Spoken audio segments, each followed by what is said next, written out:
Bad. Let's just put some more lights there. First advice, gear does not matter sometimes. Sometimes lang. Yun nga, you tend to hear other people saying na gear does not matter. Pero if you're stuck with your gears, if hindi ka magpuksige para bumili ng bagong gear, you will be stuck in your situation.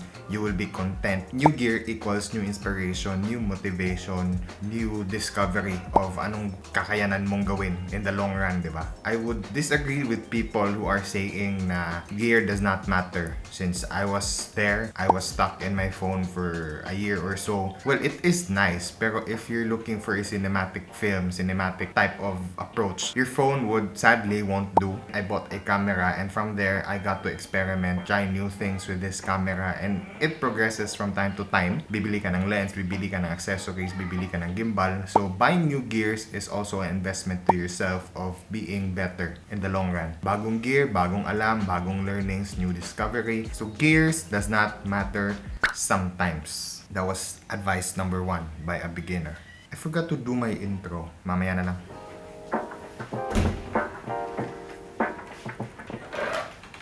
Forgot my coffee.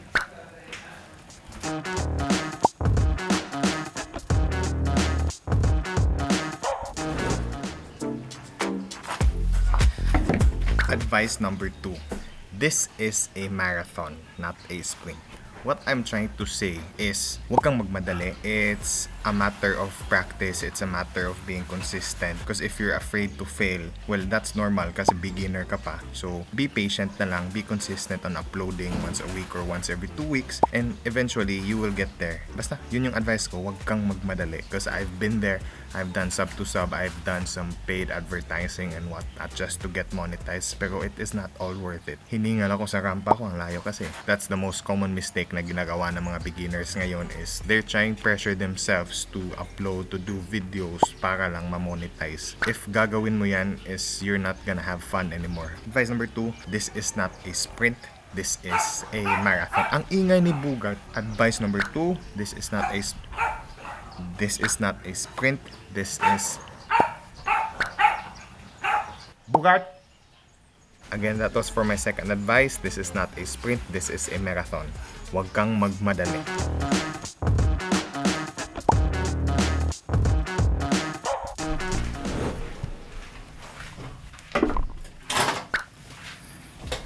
The third advice is join some communities. Community, I mean like Facebook groups or meron kayong mga kakilala na teka muna kasi ang ganda ng backdrop ko eh.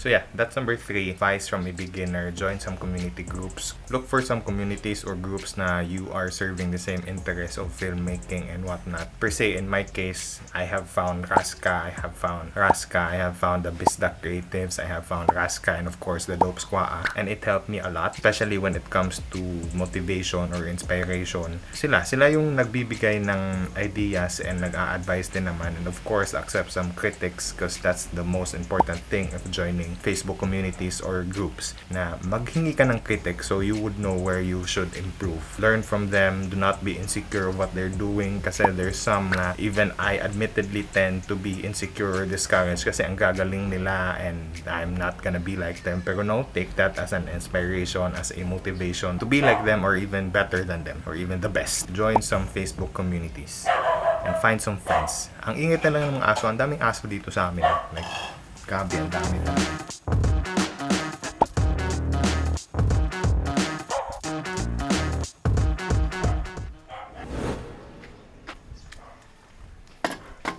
Okay, so fourth advice is do not be afraid to be a copycat. Beginner ka pa, there's nothing wrong with copying others. Of course, they are influencers, might as well be influenced by them. Kaya nga gumagawa sila ng contents for us to learn. Pero just do it temporarily. Do not do it until matapos ka or until you succeed kasi there's no originality when it comes to that. Just make sure to put a little twist or to put your character, your personality in it if gusto mong gumaya sa mga influencers na you look up to. So again, there's nothing wrong if you're gonna do or you're gonna make gaya-gaya or you're gonna be a copycat at some point or in your filmmaking journey kasi yun nga, beginner ka pa. There's a lot to learn from, especially the people that you look up to. Be influenced by them because by the end of the day, yun nga, influencers sila and Ang bango na. May nagluluto kasi dito ng I think chicken curry yata. Biglang uminit. Wait, adjust ko yung ND. So yun, for fourth advice from a beginner, do not be afraid to copy others. Do not be afraid to be a copycat at some point. Just make sure to do it temporarily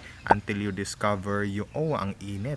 Until you discover your own unique way of approaching when it comes to filmmaking. So yun, ang init na. Aalis na ako. Whew.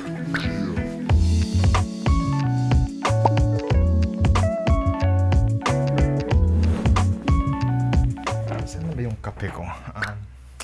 Yeah, I think I left it outside. For the last and final tip is wait because the ND filter is still on.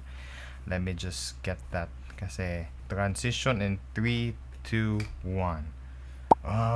Diba? So yeah, the fifth and final advice that a beginner could give to a beginner, to a fellow beginner, is do not give a yeah, straight to the point. Just do not give an F of what other people are saying, of what other people are thinking about you. Wag mo silang patulan, wag kang makinig sa kanila if they're not doing or they do not know what you are doing. Langaw. Again, wag kang makinig sa kanila. Do not be discouraged by them. Do not be intimidated by them. Kasi by the end of the day, it's your life. It's your in life. So wherever you are, if you're having fun, if you're enjoying the process, kung nagugustuhan mo yung ginagawa mo, basta lang hindi ka puyat, just continue. Itong langaw na to just make sure na hindi ka maapektuhan sa sinasabi ng ibang tao. So sige lang, just continue what you're doing. Again, kung gusto mo yung ginagawa mo, if you love what you're doing, if you're having fun while you're doing it, in the long run, it will all pay off. So yeah, that is the fifth advice. Do not give So that is it for, well, I don't want to change locations anymore kasi ang dami ko ng location nga ginagamit kanina eh. So I think I'm just gonna end this episode here. I hope you've learned something today, and if you did, please hit that subscribe button, hit that like as well, comment and share. That's it. God bless. Stay safe. Ang langaw talaga. Isang langaw lang yan. Kagabi pa yan. Isang langaw lang yan. Peace. Teka, hahantingin ko muna tong langaw na to. Saan ba yung langaw? Busit na langaw.